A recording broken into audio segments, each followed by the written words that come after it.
You know what? You know when we hooked up years ago, like it was you were supposed to come on the show, something happened, I don't know, like, you know, and then it was like, oh yeah, we'll connect the day after, and then we did an interview in Hyde Park, legendary interview, classic, like nostalgic. Some people tried to imitate, not pulled it off. It was cool, and I said it feels like you're gonna make history, and you're making history, and it's been a crazy journey, like in the last 7 years. Yeah, it's been wild. I was watching. That's kind of like how we ended up here. When I got here, I was just like kind of in my room, just trying to find like my like lineage of coming to London, and you know, just trying to figure out like where it all started. And I just watched that Hyde Park interview, and I'm watching this kid.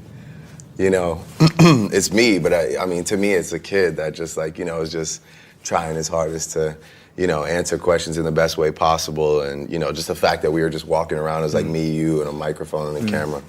And I was like, man, I should hit Semtex up, man. We should talk again. Because I just listened to the conversation. We had a good conversation. You know, I felt like we covered a wide spectrum of things. And I think it's been a long time since somebody's been able to, you know, sit down and do that with me. So that's how we're here. How does it feel to go from, you know, because you was doing mixtapes before that, but that was the mixtape that really broke you. And shout out to Two Dope Boys and Now Right, because I discovered you through those websites. Right. And they were like, yo, this guy Drake, and da-da-da-da-da. And before that, Lil Wayne mentioned you in an interview, but you know, like when someone says a list of names that you don't really clock. But, you know, in the back of those sites, like, I was getting the first couple of joints from there, and I was blazing. I was like, yo, this is sick. I need to be blazing this. And then, yeah, and it's just grown from there, and you've been nonstop.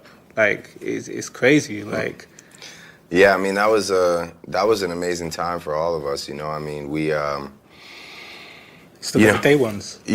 Still doing it with the same people, and it was just you know, we always like our landmark for that project is 15 Fort York, which was, you know, 40 and Oliver's apartment, and we really started that project there, and then it moved to the Beverly Hills Hotel in LA when we were just first kind of getting around Wayne. And I know Wayne mentioned me in the interview, but the real turning point for me was like when Wayne went on stage at the MTV Awards and rapped one of the verses for Money to Blow instead of doing his own verse. He just like impromptu rapped one of my verses. And at that time, people are like, yo, that's like, you know, people from back home who really didn't, I mean, it was just a tough thing to believe. Like, I know he says he's over there, but is he gonna come home with a Lil Wayne record? Is this gonna really happen? Like, you know, at that time, people were like, okay, he just rapped Drake songs. Like, if he gets a Wayne record, this is out of here.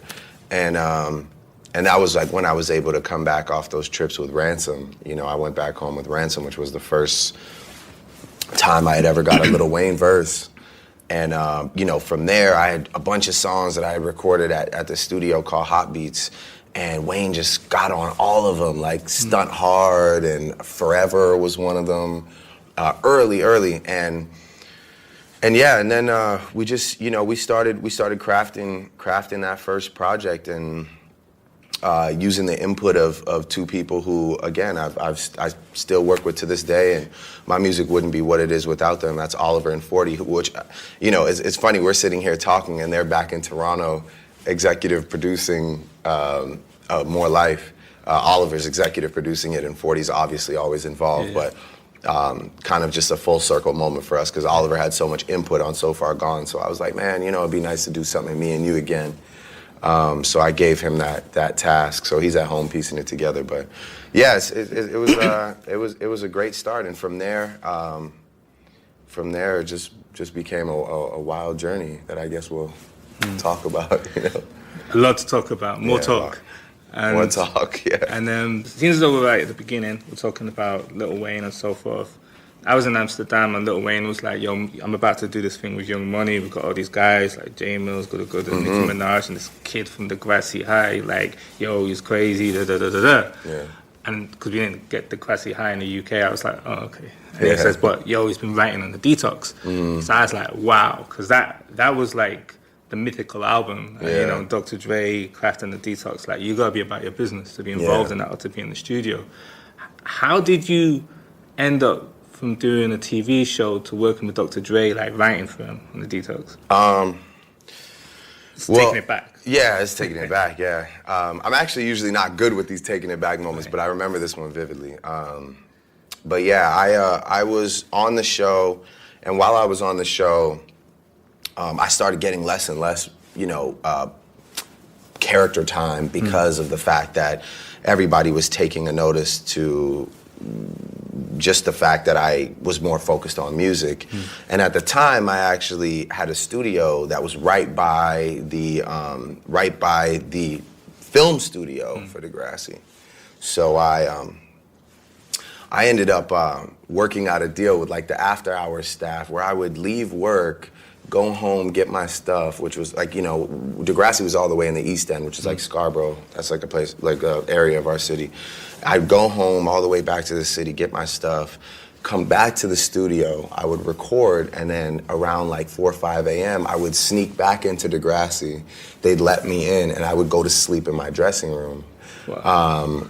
And they, eventually they found out what I was doing and they got really upset. But during that time, I was crafting all these songs, and I had a song that Omen produced it was me and Mickey Fax. Right. Okay. Mickey, you remember Mickey Fax, right? Yeah. And somebody else was on it, man. I think, Dre had heard the song. And he had hit me like, man, I need proof that you wrote this. So he's like, it was like, I had to fax him the lyrics of the song. Serious? I had to send him a fax message, like from my mom's fax machine in her bedroom. I sent him a fax. And at that time, Detox was going on, and it was just more like he had like just a camp of people, just, I guess, churning out ideas and just trying to get, spark something. And I was flown out to record at Record One, which is a legendary studio. And yeah, I was in there for a while. I did a lot of work, me and 40. Always brought 40 with me. That was like a stipulation in my career. I wouldn't move without 40.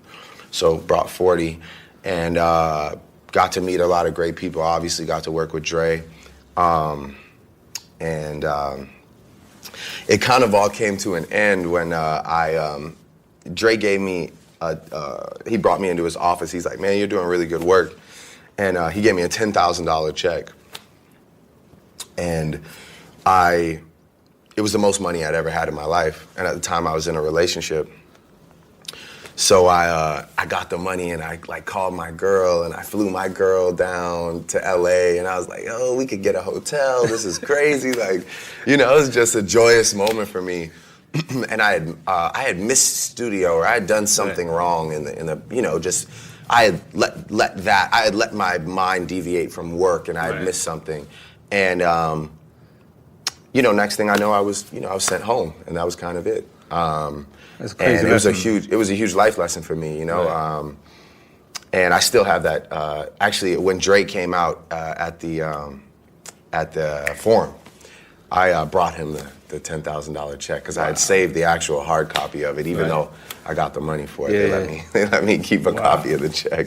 So that was kind of my dealings with that very early on. Okay. And I had heard rumblings like, oh, all these people are here. And I think like I had met Snoop, and I had kind of wrote this song that 40 still has somewhere for Dre and Snoop. And we listened to it like not too long, a couple of years ago. It was actually hard. I kind of wish they had done it. But yeah, it was a great experience, a learning experience for me and 40. It brought us closer, and it just taught us about how this really works. And I think that set us on our own path. So let's fast forward like 2015, 2016, like Views, one of the most successful albums. The tour that you did in America was one of the most successful tours. And how do you feel about what you've achieved with Views and the reaction? Because it's a very pivotal point for you, It was one of those moments in my career where the album started to build and build and build. And, when anticipation starts to build, it can either result in like a massive failure or a massive success. And, obviously somebody's watching over us, and it resulted in massive success for us. And it was also just an opportunity for me to really take a lot of risks that I felt I was ready to take at that moment. And yeah, I was obviously really proud of it, from the title to the cover to just the styles of music that I felt, we introduced almost as a package. It kind of started with Work, because Work came out before my album. And then, progressed into One Dance, Controller, Too Good. But just, the style of music that was making me happy at the time, because to be, completely honest with you, I was having trouble figuring myself out in rap at that time. Right. I was a very defensive individual, just coming off the situations that I had come off of. And I was having trouble trying to make, rap music where I was able to peel back the layers. And every time I'd make a song, 40 is always very bluntly honest with me, and he'd be like, man, you sound like aggressive or defensive. And I was trying to figure out why, and I realized it was just, reaction to my previous situation that had kind of happened before that. And so there was a time where I actually thought about taking all the rap off of Views and just making it like an album full of music that made me happy with melody. But obviously, I know why I'm here. I know who my core fan base is. And so, towards the end of the album, I tried to execute as best I could on the rap end. And, I still listen to the bars, and I know exactly where I was at. So they are great to me, and they are time markers to me. But, yeah, that's. I guess we'll get into more life after and how that situation progressed. But, yeah, Views for us was it was surreal. I mean, the numbers and all the things that we were able to achieve, it was an incredible time for us. And of course, in true OVO fashion, we didn't celebrate at all. We just kind of went on to working on the next thing. So I mean, that was kind of that was kind of it. It was just another album to us. It wasn't my biggest album by any means. It wasn't the one to me. It was just another another chapter in the story. But I mean, I'm very grateful for all the people that enjoyed it and supported it. And whether people want to admit it or not, I mean, the influence that it's directly had on music, I feel, is very evident, whether people want to say it. When you did One Dance, did you know what you was doing when you made that track? Because you used, a portion of Kyla's track with Crazy Cousins. That's a UK underground classic out here. Like, I'm sure you've seen it go off in the clubs. You got Wizkid on there, from Nigeria. It's a truly global record, because I think very few people have done what you've done in terms of mixing everything with the US and the UK and African sounds. But when you did One Dance, did you know this was going to be as big as what it was? Like, because it was the song of the year, It really all started with the Kyla record. It was just a song that I played. I mean, we DJ our own parties just because. Sorry, how did you discover it though? Because that's like a UK funky sound that is very insular in the UK. Yeah, I mean, I listen to a lot of music, and I have friends with great taste in music. So I've been personally putting that song in my own playlist and DJ set for like 4 or 5 years now. I know it's older than that, but even just playing it and having people, what really set something off for me was having people in America come up to me and be like, yo, what's that song you just played? And I'd be like, man, people really like that song, but they don't know it. Yeah. And so I just, my brain started working of like, how can I maybe like utilize a bit of there's so many good pieces. So I introduced the concept to 85, and I said to him like, man, if we can make a beat, it's not like I don't want to do a cover. I want to write a whole new song. I just want Kyla to serve as the bridge, or as a bridge to the next verse, or as a bridge to the hook. And he was like, all right, cool. And I had the beat for a while. I was trying to figure it all out. And yeah, at that time I had met Wizkid through Skepta, because we did a remix to one of Wizkid's songs together. It's dope. Yeah. And it just kind of all really fell into place naturally. And when it was all said and done, it was one of those moments, much like Hotline Bling, I just didn't really know how people were gonna feel about it. And that was part of the reason why I dropped Pop Style along with it, because I was kind of like almost nervous, like, man, you know, I don't, like, this is so different. Let me just make sure I drop a rap record so people know I'm still on my shit. And I remember Boy Wonder had walked into the studio one night, and he had heard One Dance, and he just looked at me and he's like, yo, that's gonna be the biggest song of your career to date. And I was like, come on, man, it's like, I don't, that's a lot to say, you know, like, we hope it does well, but, and yeah, he was right. And he was right. And it was just, I think it was the perfect marriage of a lot of things. You know, so many thank yous to Kyla for just being, you know, so supportive. She came out to like South Africa and shot a movie with us for the song. And you know, of course, WizKid doing his thing, and, you know, yeah, and just the entire UK for just, you know, supporting it, and the world for being open to listening to it. I love that tempo. I love that cadence, those melodies. That's the music that makes me happy in life. So it was great to be able to just to make something like that, and to shine light on a song from the UK that deserves it, because that is truly a classic. So with Pop Style, like, what happened with that? Because when I got it originally, shout out to Morgan, always talked to me about it early, but you know, it was Jay-Z and Kanye on it, and then they kind of weren't on it, like. Yeah, I mean, you know, I was dealing directly with Ye, and you know, that's the version that he sent me, and that was, you know, what we had talked about, which was like, he's like, man, you know, this is like Pop Style featuring The Throne, this is huge, and I was excited. You know, obviously anybody would be excited to see them link back up, and then I didn't know what I was gonna hear, so when I heard like Jay had 2 bars, I was like, all right, I mean, it is what it is. It's cool, I like that, you know, it's a little intro, and then Kanye goes off.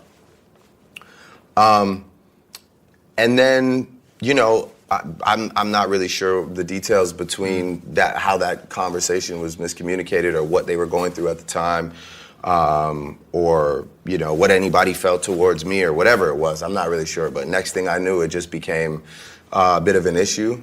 And, you know, from there, I really, you know, I don't waste too much time. So I just was like, all right, cool, I'll finish it. You know, the song is, I mean, I can rap as good as anybody else, so I'll just go finish the song and put forth my own version, because I don't really, like, you know, nobody can ever like dangle anything over my head in this business. You know, I don't play that. So it was just it just needed to be done, and I did it myself. And yeah, both versions exist. You know, so I mean.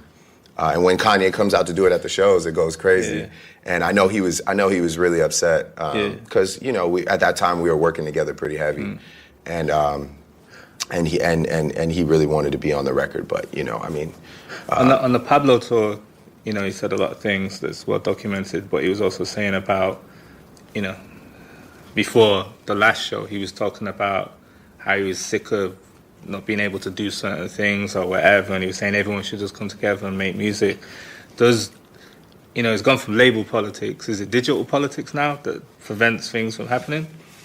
I don't know. I think everybody has their own little things going on. You know, I'm not really sure what he's referring to half the time, you know, because in the same breath, I mean, you know, I went from being like working on a project with him to him sort of like publicly on me and DJ Khaled for being on the radio too much, you know, and it's not a bad thing. Yeah, obviously, but yeah, I'm not really sure. Like, you know, everybody's got their own thing going on, and you know, again, me when I hear that, I just like, you know, I just distance myself from it. Like, all right, you know, if that's what it is, you know, I don't really even understand the point you're trying to make, but. You know, whatever it is that you're going through, you know, I accept it. I don't respect it at all, you know, because I feel like me and Khaled are both just like good people. You know, I'm not really sure why we're the target of your, you know, choice that you made that night. But again, you know, I accept what you're going through, and you know, I just go and continue working on my own thing, and you know, the more and more this progresses, the more and more I just feel like keeping to myself, because it's just so unpredictable. You never know like which way people are gonna go. So, yeah, I mean, streaming is obviously the new is the record business. So Yeah. I mean, I guess you could call it digital politics. That's kind of a good name for a song, actually. I might have to do that when I get upstairs. Child's Play. Yeah. Another banger. Thank you. I was in New York recently. It's all over the video. Oh, yeah? Every 5 minutes. Every 5 minutes. So there's a line on there where you say, "Why you acting light?" Like, what does that mean? Why you like, what, sorry? Acting light. Act like I'm acting like I'm light skinned. Yeah. That line. Yeah. How did that come about? That's just like that's just like sort of like something people. That's like very an American thing to say. Like, oh man, you're being light skinned. Like like I guess they like say it's like emotional. Right. So I think it's a ridiculous stereotype. Yeah. But I was just kind of playing on the irony of it because I'm actually light skinned. So it just made me laugh. So I said it. But yeah, I mean, it's like a silly stereotype in like, Black American culture that like light-skinned guys are this way or that way or whatever. So it's just a little joke. We do our thing though. Yeah, exactly, right? Yeah. I don't mind. So, when did you first experience racism? Because you come in from a dual heritage. Your father's black, your mom's white. Like, it puts you in a predicament. I found myself and other people have who come from like dual heritage backgrounds, but when was the first time you really noticed, like, you get it from both sides or one side more than the other? Man, I've really been grateful in my life to be born in Canada, and just the journey that I had growing up it was just a very accepting journey. I always had friends from all different backgrounds, all different walks of life. We all get along. I've never really, I never really noticed color, religion. We don't live like that. There's really not that much segregation in Canada, and especially in Toronto. There's just so many. It's like a cultural mosaic, and I know I've said that time and time again, but it truly is. I mean, it's made up of so many, beautiful people from beautiful places, and you get to actually learn, and you don't ever develop like hate. The first time I really experienced it was when I got famous and like went to America, and people would challenge me like, I don't understand how it works, or like, oh, you're Canadian, you'll never understand like the Black American struggle, or you'll never that was the first time I really ever got challenged, and it was like by people that like, I had met from America that were like even close to me at the time. And if I ever feel anything, or if I ever feel like an outsider, it's usually because I'm not American. To be honest with you, that's when I feel like people are like, against me, or they feel like I'm not part of like the. And I guess maybe it has something to do with the fact that like I have quite an eclectic makeup. I am mixed. I am Jewish. But yeah, I feel like at the end of the day, I'll tell you, when it comes to everything else, I'm Black. I am referred to as a Black artist. Like last night at that award show, I'm a Black artist. You about the Grammys. Yeah, like I am. I'm apparently a rapper. Even though Hotline Bling is not a rap song, the only category that they can manage to fit me in is in a rap category, because I've rapped in the past, or because I'm Black. I can't figure out why. Just like I can't figure out why One Dance wasn't nominated. Maybe because they can't. It's crazy. I mean, well, it's just there's pop obligations that they have, and I fluked out. I fluked out and got one of the biggest songs of the year. That is a pop song, and I'm proud of that. I love the rap world and I love the rap community. But you're right. I write pop songs for a reason. I want to be like Michael Jackson. I want to be like artists that I looked up to. Those are pop songs. But I never get any credit for that, and shout out, like, by the way, I'm speaking to you as a winner from last night. I won 2 awards last night, but I don't even want them, because it just feels weird for some reason. It just doesn't feel right to me. Like, I don't, I feel like almost like alienated, or you're trying to purposely like alienate me by making me win rap, or either just pacify me by handing me something, putting me in that category, because it's the only place you can figure out where to put me. And remember, they don't decide the winners, but they do decide the nominations, you know, so they have to play it politically. And shout out to Chance for last night. Like I said, I'm speaking from a winner's point of view, and I'm so happy for him. I'm not talking about, and like, you know, I'm not angry about the way last night worked out, but when you ask me like where, like, do I feel like racism, or do I feel it the same as anyone else? Like, yeah, I feel it. You know, I notice it going on, and in its own places. But you know, thankfully, I get to be around the greatest group of people. My friends are from all over the place. You know, they're Lebanese. You know, I'm Jewish. You know, most of my friends are from the islands, from Jamaica. English. English. Yeah, exactly. Yeah. So I mean, you know, we just don't really we don't really notice it like that. You know, until I start talking about the music business. It's crazy as well, because the leaders of each country. So, for instance, Donald Trump, he's on a anti-immigration tip. You know, there's the ban from people from certain countries, but then you got Justin Trudeau as Prime Minister of Canada, who's like, by the way, the total opposite. I mean, he's like my hero, basically. But how did it feel to be on stage in Manchester, in the UK, at the time when the Grammys was going on? Because a lot of artists wouldn't do that. Some people would be like, "Yo, I've got to cancel the show and go back over there." It's like, you know, you stuck to the tour. Yeah, I mean, you know, I did it because that at the end of the day is what matters to me. That's real. That's real life, you know. And I was pitched by the Grammys to cancel those 2 shows and fly and go sit in the audience, you know, to lose, you know, to because they don't air the other rap awards on TV. So I would have left 30,000 people hanging, you know, to sit there and just be there for their own ratings, you know? And then the worst part is, like, I expressed myself like, man, you know, I'm really thankful that I was at those shows in Manchester, because those were 2 of the strongest shows that we've had so far. And I text somebody from the Grammys and said, like, I'm really glad I stayed behind. You know, I really don't want to have this conversation about coming out there again. And I got a text back that said, blame it on Donald Trump.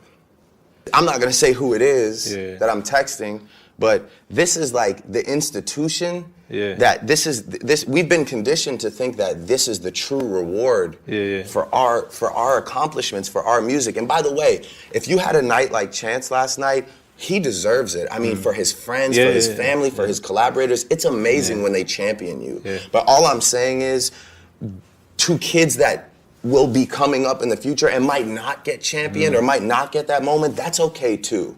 Because you have to realize what institution you're dealing with. You're dealing with a bunch of people that are just people at the end of the day. And they're either good people to the core or bad people to the core. And we'll never know, you know? But, I mean, yeah, I was really glad that I was in Manchester last night. Like I said, I'm speaking from the perspective of a winner. I won 2 awards. It's just, it really put it all into perspective for me last night. Like, thank God I stayed here and did what I'm supposed to be doing for the people that actually care about my music. Who's Quentin Miller? Quentin Miller. Quentin Miller is a kid that I was introduced to through Boy Wonder. Me and Boy Wonder were working on a project at the time. I had said to him, I really want you to, I want to do a mixtape. I want to do it quick. I want to surprise people. And I want him to executive produce it. So we were working and we were like, you know, going through the motions of, you know, building a project. And he was like, yo, I got this kid. And, you know, sometimes I send him beats and he just cooks up ideas. And he's like, yo, his ideas, they're good, you know? He's like, they need work, but they're good. So yeah, at the time, I was like, all right, dope. Let's collaborate. Let's line it up, you know. And yeah, I started working with this kid, and I think we ended up doing about 5 songs together in total. A few of which were on that project, and a few of which just made their way out. And yeah, I mean, he was a guy that I collaborated on music with, and I'm proud to sit here in front of you and say that, you know. Meek Mill, at the time, due to some like issue with Nicki, whatever it was, decided to create a narrative that I don't write my own music, because that was what was convenient for him at the time, and he caught wind of it. It's unfortunate too, because Quentin was being managed by DJ Drama and Don Cannon, who ended up really fucking his shit up, you know, because they were just like really just messy with the shit unnecessarily. But yeah, you know, he decided to create this narrative that I don't write my own music. And the reason why I never felt like necessarily pressured to like sit down and defend myself right away or go do an interview is just because, I mean, anybody that was in those rooms, right, that worked on that project, or anybody that's been in any room with me, period, knows. First of all, knows that I am one of the best writers, period. That is what I do. That's what I'm known for. I mean, I go and write for other people. I write my biggest songs, my biggest hits. The massive majority of my catalog has all been written solely by me, which is a big feat, because music is a collaborative process. And at that given time, you know, with those isolated records, they just wouldn't be what they were if it wasn't for me, you know? I mean, if it wasn't for my pen and my contributions to that, and no, not taking away from him. I mean, we did great work together in a very small space. And yeah, you know, I mean, it really just kind of blossomed into this thing where I became the poster child for ghostwriting, which is a huge conversation now in music. And if I was like an evil spirit, if I had like a different agenda, I could sit here and tell you how the shit really works. I could sit here and tell you 10, 20 people that are worse than me, you know, that literally take everything and it's just a verbatim process but I'm not like that, you know? When my peers get a record, I'm happy. It's great. It doesn't matter where it comes from. I don't care, you know? But for me, it was a big deal because it just wasn't the truth, you know?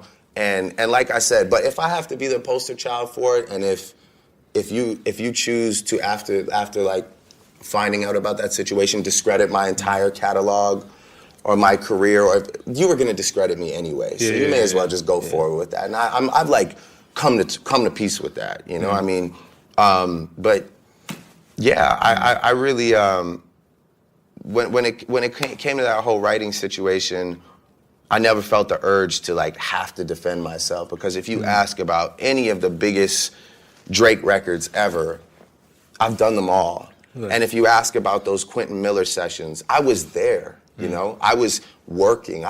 There would be no second half of Know Yourself, and the bars wouldn't be as good if it wasn't for me on any of those songs.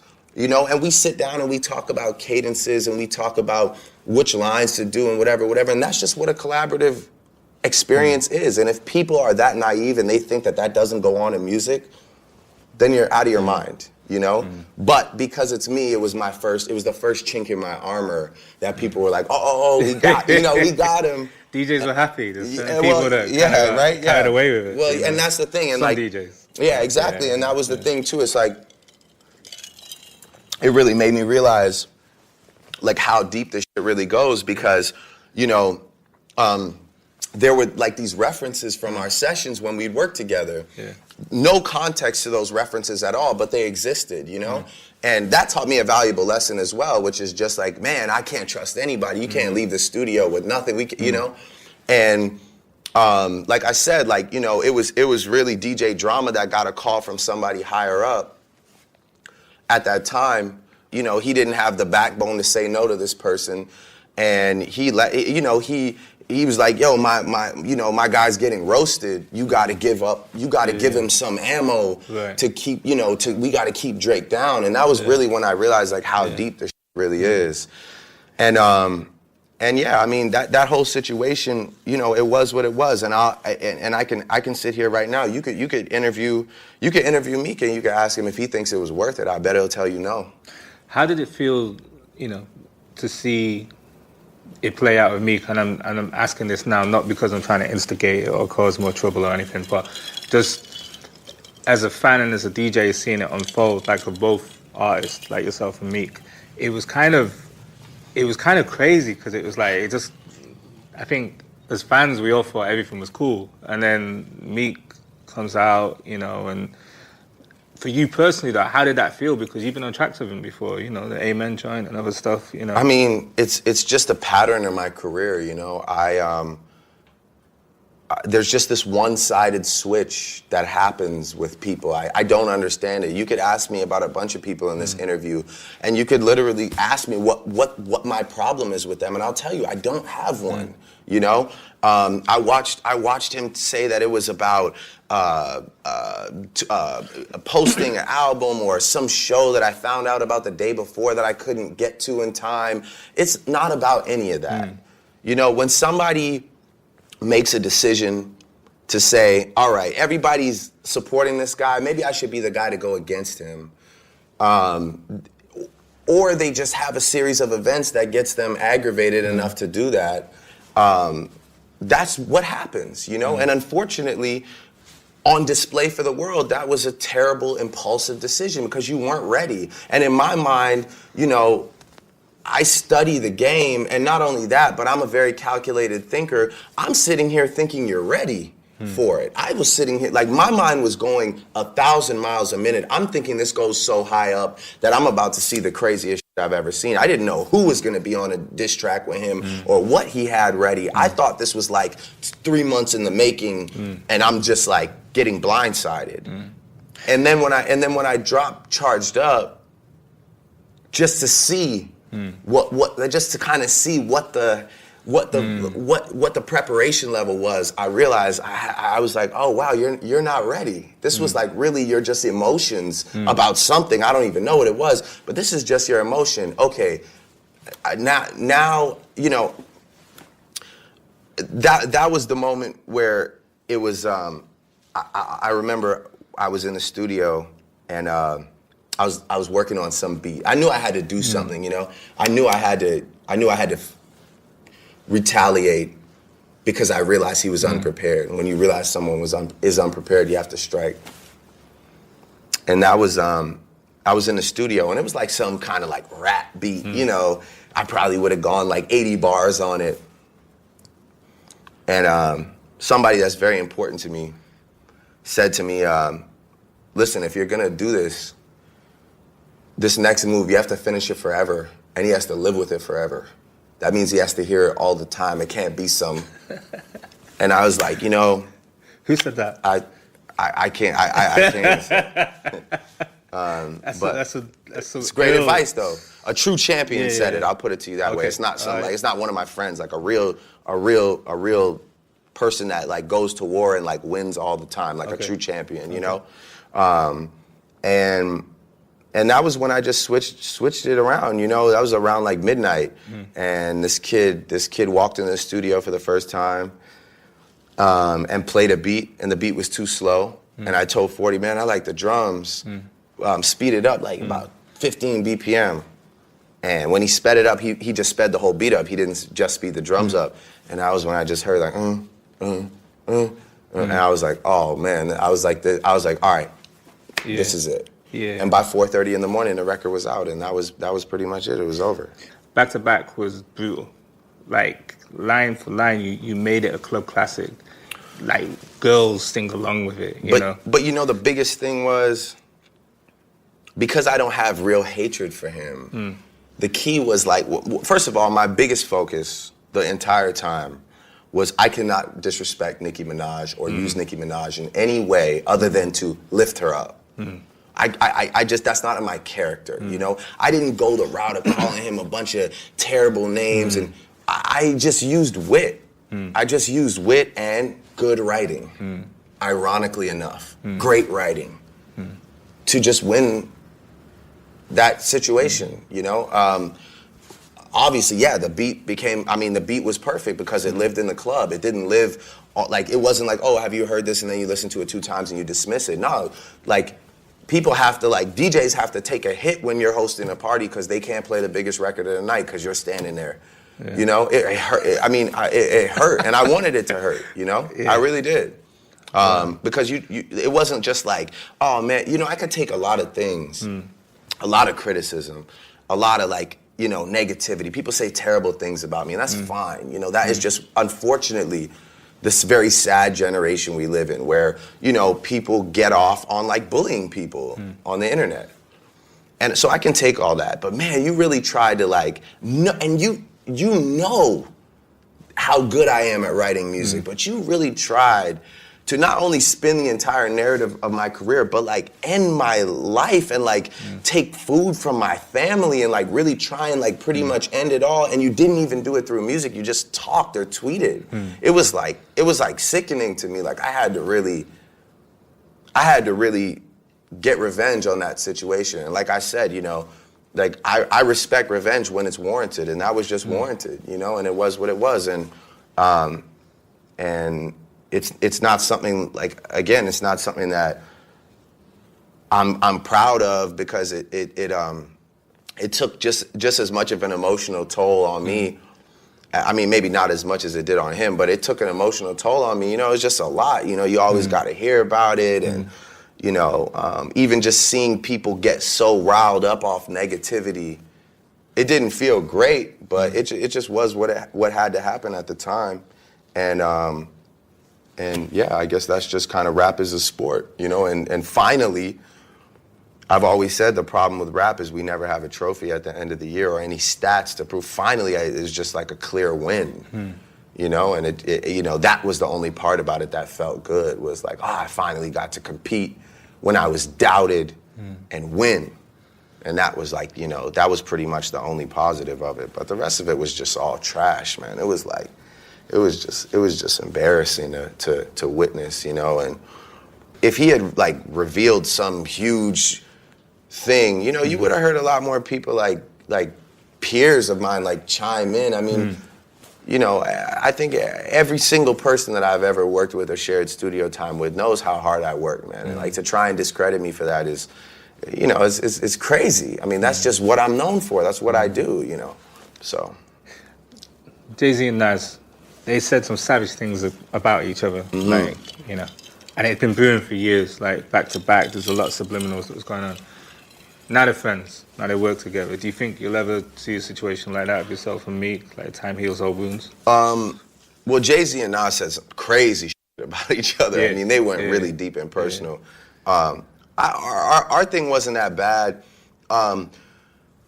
You know, that's just not somebody that I ever really want to be friends with. You know, I think Jay-Z has a mutual respect for Nas. I just really don't have that level of respect for him because of his actions. So I'm not really looking to be friends or cordial. Like, for example, like, I have respect for Ross because I have a history with Ross. With Meek, you know, I did a lot of things. Like, I put you on your first tour. I flew to Philly to shoot the Amen video with you. I was always there. We were always supportive. And you just chose to flip.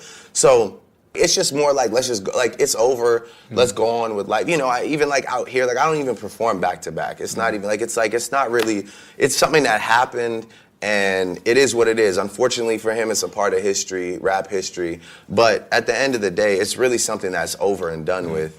And yeah, I mean, like, I'm not really, like, I'm not trying to make any songs or, like, be boys or none of that shit. Like, I'm good, I feel great. I'm happy with my friends, I'm happy doing my music over here. And, you know, it doesn't need to go anywhere from here, because we look stupid if we keep it going. But it's just like, yeah, I mean, like, you know, I mean, all blessings to Jay and Nas for coming together after all those years. And I can't predict what's going to happen in the future. But right now, like, nah, I'm good. Just be over there, I'll be over here, that's it. How did you first hook up with Skepta? I've been a fan of Skepta for a long time. Oliver really linked me and Skepta up. And yeah, it was just really respected his movement, really respected his talent, felt like he should just be bigger than he was. I think that the best rappers in the world are in London. I just think the the complexity and the cadences and the way they piece music together. Like, I mean, from the grime scene to how now grime has evolved, where you got a guy like Giggs who has a huge club record, but you're still getting bars off. That's always what I've sort of like, that's been my formula for life, is like, okay, I'm gonna do the club, but I'm still gonna give you bars. I just really like, I really respect a lot of London MCs, and Skepta was just the first guy that I really got a chance to build with. And before then that, you were shouting at Sneakbo, like. Yo, yeah, of course, yeah. See, I mean, I've been on it, you know, like even like, cause you know, even coming from Toronto, it's our worlds are so similar that like when Brixton and Pecky were beefing, right? We used to watch that and be like, yo, this is just like home. Like, you know, the way they talk and like how it reminds us of Toronto. So I mean, I used to sit and watch hours of just all these different guys and try and learn the inner workings of what was going on. Oh man, who is Sneakbo's light-skinned brethren? Johnny Guns, remember him? Like all those guys, you know, like I used to just watch those videos and then from there, after all the wild videos, I started learning about like the real, just the real G's and not to say that those guys aren't talented, but I'm talking about like the real foundation of London rap. And you know, Skepta was obviously the first guy I linked with, and our teams clicked. You know, our vision clicked. He brought the WizKid record to me. We did it. And, you know... I think that was one of the dopest tracks as well. I think, again, talking about the whole international thing, I think... I ain't going to try and pronounce it. But no, we don't want to butcher it.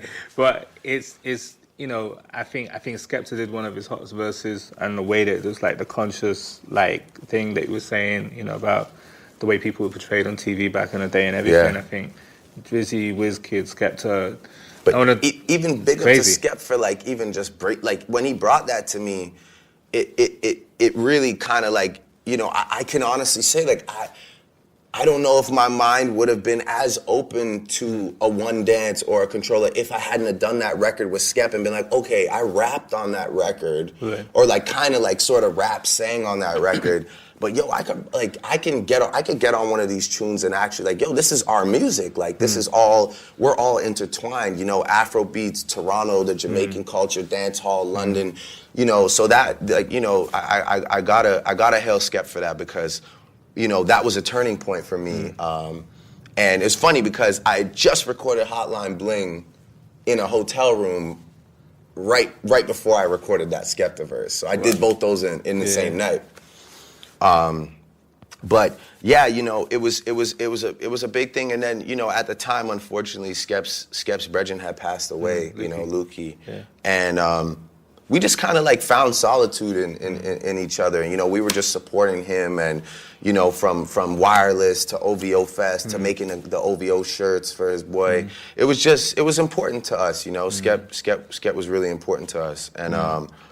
And then from there, you know, I've known Shola Ama for like 9 years. You talked about her like early. Yeah, exactly. I've known her just off like a MySpace thing. We just used to talk all the time.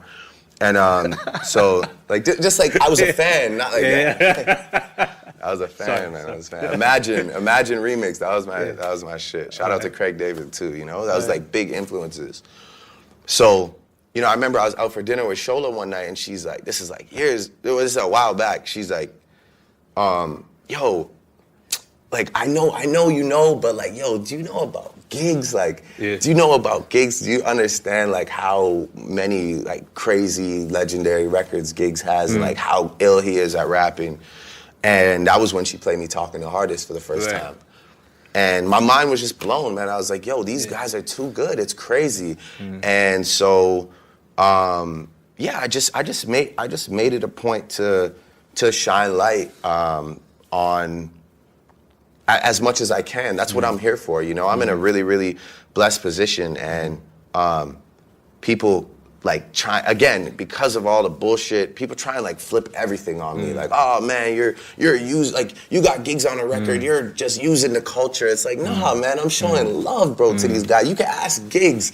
Like, you know, those are big moments for him and me. You know, I enjoy that. Like, I want to be remembered I want to be remembered in London, in the UK scene as like, yo, Drake rated us, man. You know, the craziest thing you did was on the Night of the Brits, which is, you know, it's like UK equivalent to the Grammys. You came off stage, went straight to the Section Boys show. That's crazy.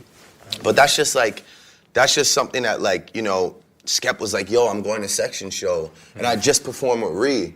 Right. You know, and I told Ree, like, yo, I'm gonna meet up with you after. I'm gonna roll with Skep. You know, I was at the Section Boys show in the same outfit. Right. You know what I'm saying? Like, so I mean, yeah, those are just things that are really important to me, man. Like, I love supporting, you know, like Section, the Young Gunners, Dave, AJ Tracy, you know. How did Wanna Know come to your attention? Man, it's a crazy story. There's these, like, I don't know what the YouTube account is, but there's just like this guy that compiles, he'll be like, oh, here's 50 songs you need to know from Chicago. Here's 50 songs you need to know from Toronto. So I usually always, like, I'm always watching the Toronto ones to be like, yo, who's got new tunes in our city, because I always pay attention. Yeah. And then he did a London one. Right. So I was watching it, and honestly, I was watching it, I had my phone like on my chest, and I was falling asleep, I had my headphones in, and I was like 38 minutes in, and the Dave song started. And I like kind of woke up and I like looked at the screen and it says the title underneath, so I exited out of it and I went on and I listened to the song. I was like, yo, this song is so good. Yeah. I don't know who the kid is. I'm praying that he's a good youth, you know? I'm praying that, because, you know, sometimes these guys, they get, you know, you never know who you're gonna show love to. Sometimes people get weird on you, you know? So I don't ever want... Even at your stage, even at your status? Well, even worse in that sense, you know? It's just, I have a thing on me where, I mean, we'll talk about that later. I'll finish the Dave story first. I heard this record and I hit Oliver right away. That's who I always, whenever I need to get in touch with anyone, I always hit Oliver. So I say, yo, this kid from London, you know, you gotta find out about it, because I really want the beat, see if I could do a remix. And then obviously, of course, Morgan ends up knowing who manages him, you know. So yeah, we just put it together like that. And then on top of it, the cherry on top was just that everyone was like, yo, that kid's a good youth. You know, he's a good kid. That's dope. Yeah, and so yeah, I just did it, sent it back to him. We played it on OVO Sound Radio. We put it up on Apple Music and all that, and it was great, man. It was just a great moment for both of us. But yeah, I mean, just to go back to what you were talking about, it's like, you know, I feel like sometimes I'm fighting against like how big it's all gotten for me. And when I have genuine intentions to always like big people up and show love, sometimes it gets twisted, you know? And I think that, again, just like the writing thing, there's like another thing that people tend to like just bring up as a negative about me, like, oh, you're taking from the culture and this, that, and the third. And it really,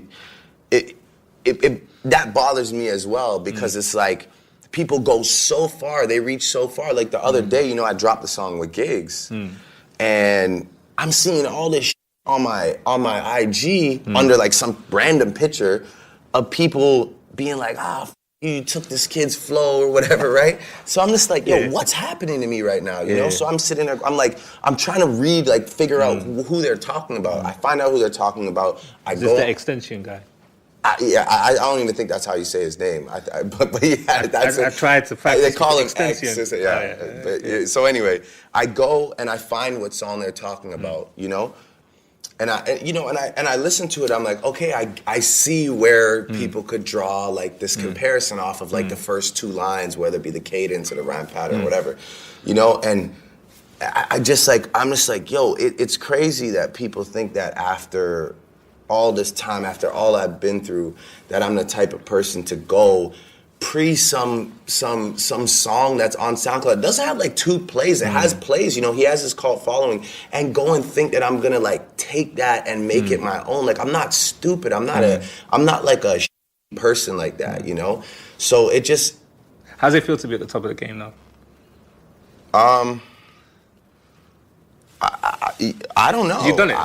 I guess you know, sometimes like it's mixed feelings. You know, sometimes, you know, there's nights where I go into the O2 and see all that love, and I feel like, you know, the greatest emotions I've ever felt. And then there's nights where I just feel like, man, like, you know, sometimes I feel like the most hated, or, you know, sometimes I still feel like a huge underdog. Like, people just kind of almost are too scared to even like give me like support or credit, because they don't want to like be, because that's too like cliche. Like, I don't want to support that because we already know. So let's find the next thing. But I listen. I really enjoy making music. I make music for all the people that buy all these tickets and come out and party with me every night. I make music for my friends. I make music about real experiences. And I just am addicted to it. I can't, you know, I don't like stopping. I go on vacation and I start going nuts. I don't know what to do with myself, because I'm just, you know, it's just an inspiring time for us. And it's been that way for like 8 solid years now. Why is More Life a playlist and it's not classed as an album? The style in which it's being put together is based off of our concept that is OVO Sound Radio. You'll kind of hear it when you hear the project. I love the way it's put together, by the way. It's really put together as a seamless listen. It's almost like a radio show. Basically, I asked myself, like, man, what would happen if I just did an OVO Sound Radio, but every song was a new Drake song? That was kind of my idea for it. And plus, like, how it's being released, which, I mean, only that guy knows the answers, but yeah, it'll all kind of come to fruition. It's just more an evolution of the mixtape. You know, it was kind of getting tough to be like, hey, I'm dropping a mixtape, but it's for sale on iTunes. It's just kind of like, oh, so that's your album. And I really didn't want people to say, this is my next album. You know, Views was my album. This is something that after Views, I was just inspired. I wanted to, you know, keep the music flowing. I want to keep people excited, giving people the story to my life. And, you know, I don't do this too often. I don't sit with people. Like, I just don't. I don't really enjoy it. I like to just save it for the music. With More Life, you got Gigs on there. Massive look. That's like, because Gigs is official out here. He's one of the realest. Right. He's lived it. You know, he's done it, and he represents the streets to the fullest out here. So, what was it like working with him? Like when you was putting a joint together? I meing, me and Giggs more just became like friends. Like, you know, Giggs is one of those guys that, you know, if he takes a liking to you, it just, you know, you just kind of have to build that vibe with him. And then, you know, from him kind of knowing like, he was really into Baka, who's like one of my best friends who's on the road with me, but he liked his music. So we would talk about that. I would always big him up on like features. Like, he did like the song for Suspect called Wonder What. He did like a remix. I would hit him about that. Yo, I'm playing that. I would send him videos when we were playing Whipping Excursion in LA and people were going crazy. And it just kind of built from there, like a real genuine friendship. And then, we kind of got into this thing where it would be like, yo, like, I'll send you something, and then he'd send it back and he'd kill it. Right. And then I was like, all right. And then every time I got in the studio, I'd be like, yo, I'm gonna send this to Giggs. Me and Giggs have like 3 or 4 songs. I mean, one's for his project. I got 2 on More Life, and then another one's just kind of there. But yeah, we're also, again, competitive rappers in a great way, you know? Like, Giggs is like the verse, like his verses are just too catchy and too good, and that's what I pride myself on as well. So we just have fun kind of competing and talking to each other about what bars we enjoyed from each other. And Yeah, it was good. We just built a good rapport. It was natural. Everybody that I have on the road that's met him has made a point to come to me and be like, yo, Giggs is like a real G. Like, he's like a good, pure soul, you know? And that's tough, you know? Not a lot of people make a point to come and tell me that, like, every night when they meet people. So, yeah, I mean, he's just somebody that I support. And again, he's somebody that I feel like he should be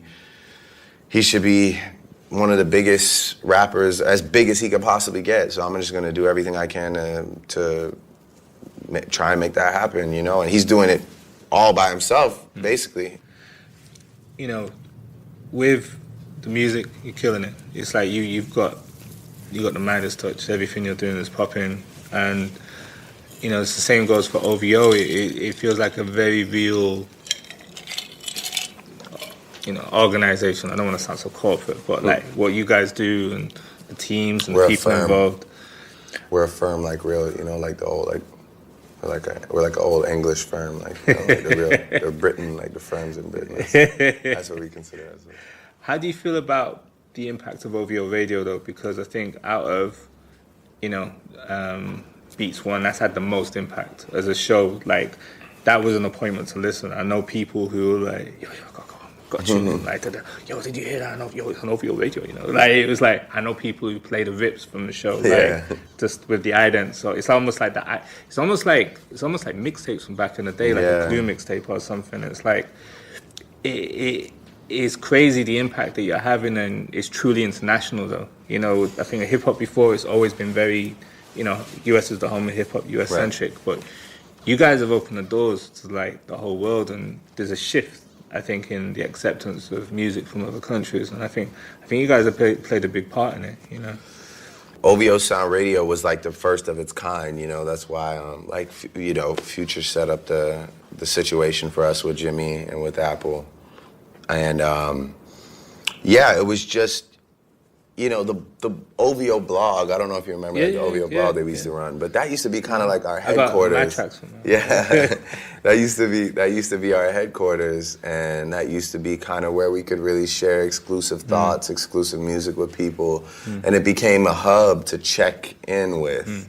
And we haven't had that in a while because of just how everything's just so accessible, and nobody, like, it's all so spread out.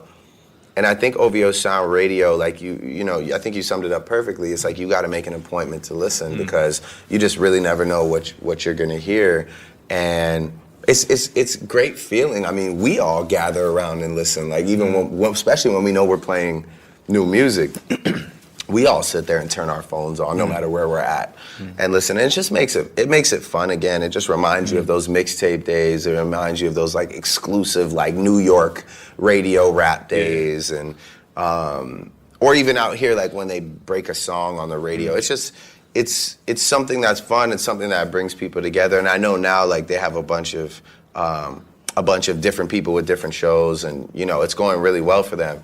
But I don't think anybody has the cachet of music to be able to continue to engage people with exclusives. You don't hold back. Nah. That's why I'm here. That's